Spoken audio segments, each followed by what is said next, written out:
வணக்கம். பிஎன்சியின் நேரலை செய்திகளை வழங்குவதற்காக நான் ஷாலினி மூர்த்தி. நான் கண்ணதாசன். விரிவான செய்திகளை பார்ப்பதற்கு முன்னதாக தலைப்புச் செய்திகளை பார்க்கலாம்.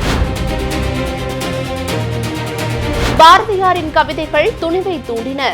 பாரதியார் பிறந்த நாளில் பிரதமர் மோடி பெருமிதம்.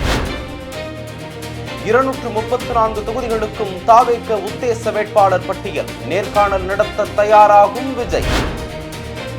தமிழக முதல்வராகும் ஆசை கனவெல்லாம் எப்போதும் எனக்கு கிடையாது. மனம் திறந்த மதிமுக பொதுச் செயலாளர் வைகோ.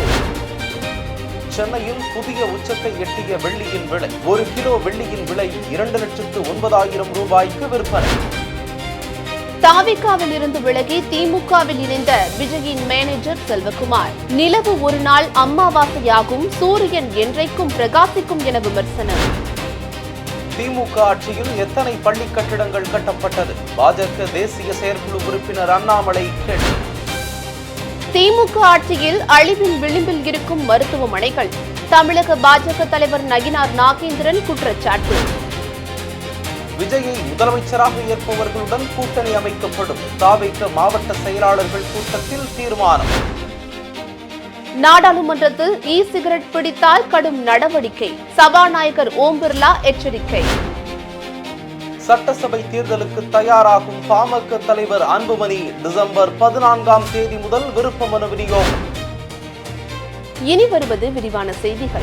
மகாகவி சுப்பிரமணிய பாரதியின் பிறந்த நாளில் அவருக்கு மரியாதை செலுத்துகிறேன் என்று பிரதமர் நரேந்திர மோடி தனது எக்ஸ் சமூக வலைதள பக்கத்தில் பதிவிட்டுள்ளார். பாரதியாரின் 144வது பிறந்த நாளை முன்னிட்டு பிரதமர் நரேந்திர மோடி தனது எக்ஸ் சமூக வலைதள பக்கத்தில் பாரதியாரின் கவிதைகள் துணிவை தூண்டின. அவரது சிந்தனைகள் எண்ணற்ற மக்களின் மனதில் நீடித்த தாக்கத்தை ஏற்படுத்தும் ஆற்றலை கொண்டிருந்தன என்று பதிவிட்டுள்ளார். இந்தியாவின் கலாச்சார தேசிய உணர்வை அவர் ஒளிரச் செய்தார் என்றும் நீதியான அனைவரையும் உள்ளடக்கிய ஒரு சமூகத்தை உருவாக்க அவர் பாடுபட்டார். தமிழ் இலக்கியத்தை செழுமைப்படுத்துவதில் அவர் ஆற்றிய பங்களிப்புகளும் ஒப்பில்லாதவை என்றும் பிரதமர் மோடி பதிவிட்டுள்ளார். ஐநாவின் உயரிய விருதான சாம்பியன்ஸ் ஆஃப் எர்த் விருது சுப்ரியா சாஹுவிற்கு வழங்கி கௌரவிக்கப்பட்டுள்ளது. ஐக்கிய நாடுகள் சபையின் சுற்றுச்சூழல் திட்டத்தின் கீழ் வழங்கப்படும் இவ்விருது இயற்கை பாதுகாப்பில் அவர் காட்டும் ஊக்கம் மற்றும் செயல்பாடுகளுக்காக வழங்கப்பட்டுள்ளது. தமிழக அரசின் கூடுதல் தலைமைச் செயலாளராக பதவி வகிக்கும் சுப்ரியா சாஹுவின் கணவர் தமிழக அரசின் தலைமைச் செயலாளர் முருகானந்தம் என்பது குறிப்பிடத்தக்கது. தமிழக வெற்றிக் கழக தலைவர் விஜய் தலைமையில் மாவட்ட செயலாளர்கள் ஆலோசனை கூட்டம் பனையூரில் நடைபெற்றது. தமிழ்நாட்டில் அடுத்த ஆண்டு சட்டசபை தேர்தல் நடைபெறவுள்ள நிலையில் 234 தொகுதிகளிலும் மாவட்ட செயலாளர்கள் உத்தேச வேட்பாளர்களை தயாரித்துக் கொடுக்க சொல்லியிருப்பதாக தகவல்கள் வெளியாகியுள்ளன. வெகு விரைவில் வேட்பாளர்களிடம் விஜய் நேர்காணல் நடத்த இருப்பதாகவும் தகவல் வெளியாகியுள்ளது. தமிழக முதல்வராகும் ஆசை கனவெல்லாம் எப்போதும் எனக்கு கிடையாது என மதிமுக பொதுச் செயலாளர் வைகோ கூறியுள்ளார். தமிழக முதல்வராகும் ஆசை கனவெல்லாம் எனக்கு எப்போதும் கிடையாது. அது பற்றி என்றுமே நான் பேசியதும் இல்லை. மத்தியில் 2 முறை கேபினட் அமைச்சர் வாய்ப்பை முன்னாள் பிரதமர் வாஜ்பாய் கொடுத்தும் அதை நான் ஏற்கவில்லை என்றும் வைகோ கூறியுள்ளார். சென்னையில் தங்கம் மற்றும் வெள்ளியின் விலை இன்றைக்கும் புதிய உச்சத்தை தொட்டுள்ளது. 22 கேரட் ஆபரண தங்கத்தின் விலை சவரனுக்கு 240 ரூபாய் உயர்ந்து ஒரு சவரன் 96,240 ரூபாயாக விற்பனையாகிறது. வெள்ளி விலையும் கிராமுக்கு 2 ரூபாய் உயர்ந்து 1 கிராம் 209 ரூபாய்க்கும் 1 கிலோ 2,09,000 ரூபாய்க்கும் விற்பனை செய்யப்படுகிறது. கடந்த ஓராண்டில் தங்கத்தின் விலையை விட வெள்ளியின் விலை 100% உயர்ந்துள்ளது. உத்தரப்பிரதேச மாநிலம் வாரணாசியில் அமைந்துள்ள ஸ்ரீ காசி விஸ்வநாதர் கோவிலுக்கு வரும் பக்தர்களின் கூட்டம் அதிகரித்து வரும் நிலையில் ரோப்கார் வசதியை ஏற்படுத்துவதற்கான பணிகள் தொடங்கி நடைபெற்று வருகிறது. வாரணாசியில் மெட்ரோ ரயில் இயக்க சாத்தியக்கூறுகள் இல்லாததால் 800 கோடி ரூபாயில் ரோப்கார் திட்டம் கொண்டு வரப்பட்டுள்ளது. 2026ஆம் ஆண்டு மே மாதத்திற்குள் வாரணாசி ரயில் நிலையத்திலிருந்து ஸ்ரீ காசி விஸ்வநாதர் கோவிலுக்கு பக்தர்களை அழைத்துச் செல்வதற்கு ரோப்கார் வசதி ஏற்படுத்தப்படும் என அரசு அதிகாரிகள் தெரிவித்துள்ளனர். நிலவு ஒரு நாள் அமாவாசையாகும், ஆனால் சூரியன் என்றும் பிரகாசிக்கும் என்று விஜயின் முன்னாள் மேலாளர் PT செல்வகுமார் கூறியுள்ளார். தாவேகாவில் இருந்து விலகி திமுகவில் இணைந்த பின்னர் செய்தியாளர்களிடம் பேசிய PT செல்வகுமார், தாவேகாவில் விஜயின் தந்தை எஸ்.ஏ. சந்திரசேகருக்கே மரியாதை இல்லை, அப்புறம் என்னை போன்றவருக்கு சொல்லவா வேண்டும் என்று தெரிவித்துள்ளார். விஜயை சுற்றியிருக்கும் புஷி ஆனந்த், ஆதவ் அர்ஜுனா, நிர்மல்குமார், ஆனந்த் வெங்கட்ராமன், செங்கோட்டையன், நாஞ்சில் சம்பத் என யாரும் அவருடைய ரசிகர்களாக களப்பணியாற்றியவர்கள் அல்ல என்றும் செல்வகுமார் கூறியுள்ளார். கர்நாடக மாநிலம் பெங்களூரு அலசூரில் வரலாற்று சிறப்புமிக்க சோமேஸ்வரா கோவிலில் இனி மணமக்களுக்கு திருமணம் செய்து வைக்கப்பட மாட்டாது என கோவில் நிர்வாகம் அறிவித்திருப்பது பக்தர்களிடையே அதிர்ச்சியை ஏற்படுத்தியுள்ளது. சமீப காலமாக இந்த கோவிலில் திருமணம் செய்து கொண்ட தம்பதிகளிடையே விவாகரத்து அதிகரித்து வருவதால் விவாகரத்து வழக்குகளில் திருமணம் செய்து வைத்த பூசாரிகளையும் சிலர் கோர்ட்டு படிக்கட்டுகளை ஏற வைக்கிறார்களாம். அதனால்தான் இனி சோமேஸ்வரா கோவிலில் திருமணம் நடத்த அனுமதிப்பதில்லை என்ற முடிவை கோவில் நிர்வாகத்தினர் எடுத்துள்ளதாக தகவல் வெளியாகியுள்ளது. உலகின் சக்தி வாய்ந்த பாஸ்போர்ட் கொண்ட நாடுகளின் பட்டியலில் தொடர்ந்து 7வது ஆண்டாக UAE முதலிடத்தில் உள்ளது. கனடாவைச் சேர்ந்த ஆர்டன் கேபிட்டல் என்ற நிறுவனம் உலகின் சக்தி வாய்ந்த பாஸ்போர்ட் கொண்ட நாடுகளின் பட்டியலை வெளியிட்டுள்ளது. ஒரு நாட்டின் பாஸ்போர்ட் மூலம் எத்தனை நாடுகளுக்கு விசா இல்லாமல் செல்லலாம் என்பதன் அடிப்படையில் இது தீர்மானிக்கப்படுகிறது. UAE பாஸ்போர்ட் மூலம் 179 நாடுகளுக்கு விசா இல்லாமல் பயணிக்கலாம். சிங்கப்பூர், ஸ்பெயின் ஆகியவை 2வது இடத்தில் உள்ளன.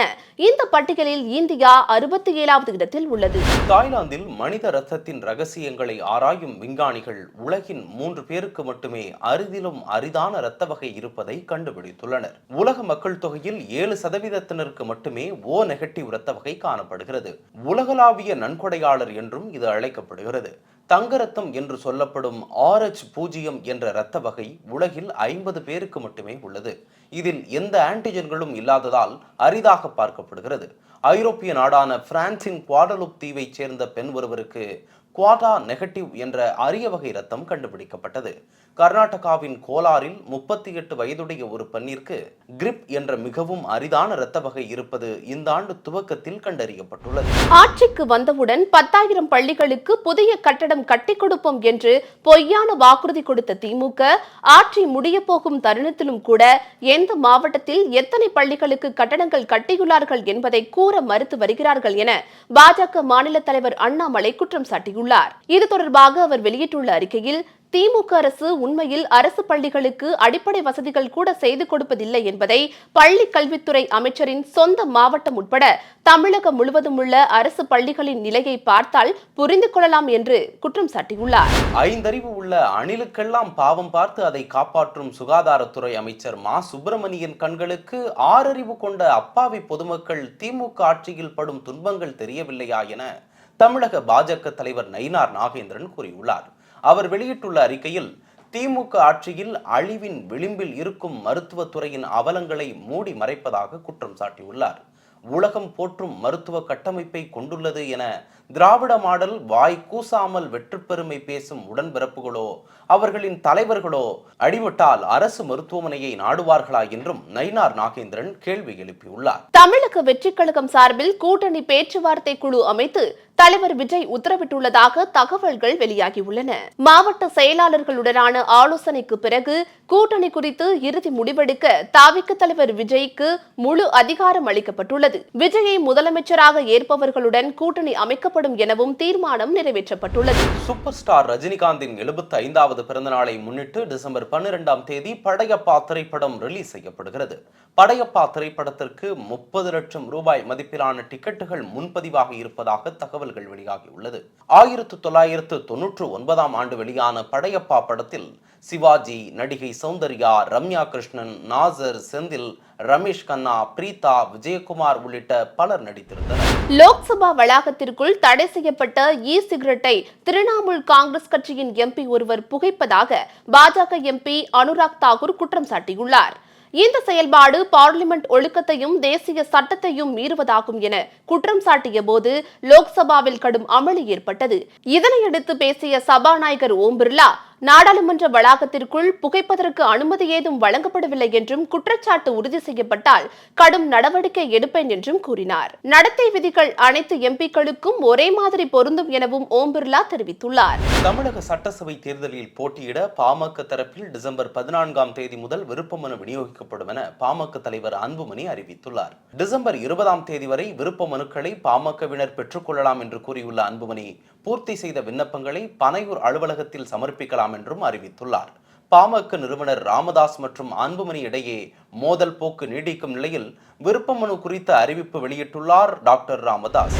திருப்பரங்குன்றம் மலை உச்சியில் தமிழக தொல்லியல் துறை அதிகாரிகள் செருப்பு அணிந்த காலுடன் ஆய்வு செய்ததாக இந்து மக்கள் கட்சி கடுமையாக விமர்சித்துள்ளது. இந்து மக்கள் கட்சியின் மதுரை மாவட்ட தலைவர் சோலை கண்ணன், தமிழக அரசு தன்னுடைய கட்டுப்பாட்டில் இருக்கும் தமிழக தொல்லியல் துறையை இத்தனை நாள் கழித்து என்ன காரணத்திற்கு ஆய்வு செய்ய அனுப்பியது என கேள்வி எழுப்பியுள்ளார். அங்கிருப்பது தீபத்தூண் அல்ல, எல்லைக்கல் தான் என்று அறிவிக்க சதிவேலையில் ஈடுபட்டு அதற்காக தொல்லியல் துறை அதிகாரிகளை அரசு ஆய்வுக்கு அனுப்பியுள்ளது எனவும் சோலை கண்ணன் விமர்சித்துள்ளார். சமூக நீதி எனது உயிர் மூச்சு கொள்கை, இடஒதுக்கீடு அனைவரின் பிறப்புரிமை, சமூக நீதி ஒவ்வொருவருக்கும் கிடைக்கச் செய்வது அரசின் தலையாய கடமை என பாமக நிறுவனர் ராமதாஸ் கூறியுள்ளார்.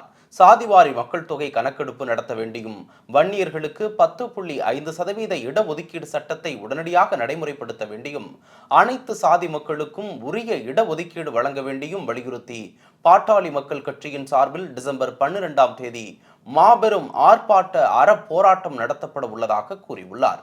இதனிடையே ஜாதிவாரி கணக்கெடுப்பு நடத்த கோரி பாமக சார்பில் டிசம்பர் 17ஆம் தேதி சென்னையில் ஆர்ப்பாட்டம் நடைபெறும் என அன்புமணி ராமதாஸ் அழைப்பு விடுத்துள்ளார். திருப்பரங்குன்றம் மலை தீபத்தூணில் கார்த்திகை தீபம் ஏற்ற வலியுறுத்தி அந்த ஊர் கிராம மக்கள் சார்பில் டிசம்பர் 13ஆம் தேதி உண்ணாவிரத போராட்டம் நடத்த உயர்நீதிமன்ற மதுரை கிளை அனுமதி வழங்கி உத்தரவிட்டுள்ளது. அதே நேரத்தில் 50 பேர் மட்டுமே போராட்டத்தில் பங்கேற்க வேண்டும் எனவும் அரசியல் பேசக்கூடாது என நிபந்தனை விதித்து அனுமதி அளித்து உயர்நீதிமன்ற மதுரை அமர்வு உத்தரவிட்டுள்ளது. தென்கிழக்கு ஆசிய நாடுகளான தாய்லாந்து, கம்போடியா இடையே 100 ஆண்டுகளுக்கும் மேலாக எல்லை பிரச்சனை நீடித்து வருகிறது. நீண்ட காலமாக நீடித்த இந்த எல்லை பிரச்சனை ஜூலையில் மோதலாக வெடித்தது. 5 நாட்கள் நீடித்த மோதலில் ராணுவ வீரர்கள், பொதுமக்கள் என 43 பேர் கொல்லப்பட்டனர். மோதல் காரணமாக 1,80,000 தாய்லாந்து நாட்டினர் எல்லையிலிருந்து வெளியேற்றப்பட்டுள்ளனர். அதேபோல கம்போடியாவைச் சேர்ந்த 60,000 பேர் பாதுகாப்பாக வெளியேற்றப்பட்டு தற்காலிக முகாம்களில் தங்க வைக்கப்பட்டுள்ளனர். இத்துடன் நேரலை செய்திகள் நிறைவடைந்தன. அண்மை செய்திகளை எப்பொழுதும் உடனுக்குடன் தெரிந்து கொள்ள BNC டைம்ஸ் சேனலுடன் இணைந்திருங்கள். நன்றி, வணக்கம்.